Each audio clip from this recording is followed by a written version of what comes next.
रफ्तार को बढ़ाकर स्पीड और लाइट के करीब लाते हैं तो वो भारी हो जाते हैं और उनका रेजिस्टेंस बढ़ता जाता है। अब तक किसी भी प्रयोग में किसी पार्टिकल की रफ्तार स्पीड ऑफ लाइट के बराबर नहीं की जा सकी है।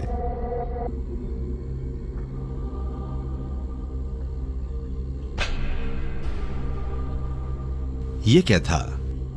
आपने कुछ सुना? मैं क्या कह रहा था? अरे हाँ, मेरे ख्याल से जिंदगी में ऐसी कोई चीज नहीं है जो लाइट की तरह हो। इसकी अजीब खूबियों की तुलना ऐसी किसी भी चीज से नहीं की जा सकती जिनका पता हमारी सेंसेस से चलता हो। अपनी सेंसेस पर हमें इतना ज्यादा यकीन है कि कुदरती चीजों के बारे में हम अपनी मेजरिंग डिवाइसेस पर भी भरोसा नहीं करते।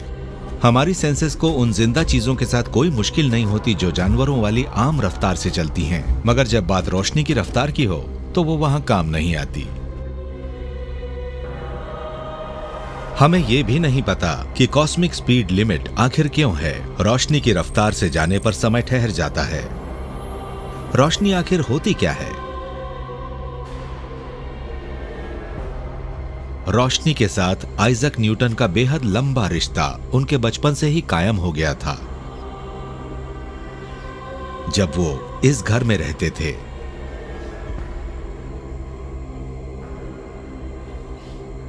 जब न्यूटन करीब 20 साल के थे, तभी वो इंद्रधनुष के राज को हल करने वाले पहले इंसान बन गए थे। न्यूटन ने पता किया था कि सूर्य की रोशनी यानी सफेद रोशनी में इंद्रधनुष के सभी रंग मिले होते हैं। ये बड़ी खोज थी।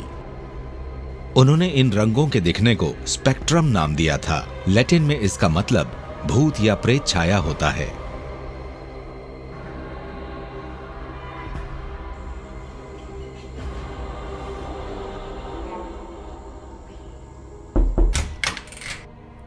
माफ कीजिएगा मास्टर न्यूटन, रसोइये ने खबर भिजवाई है कि आपका डिनर ठंडा हो जाएगा।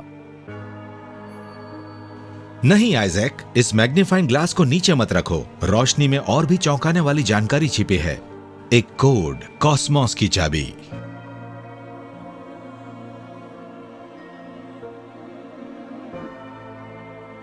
आइजक न्यूटन से ज्यादा कुछ छूटा नहीं था, मगर ये चूक उनसे हो गई। वो एक बहुत बड़े खजाने के दरवाजे के सामने से गुजर गए, उस दरवाजे के आगे से जो अगले 150 सालों तक फिर बंद ही रहा।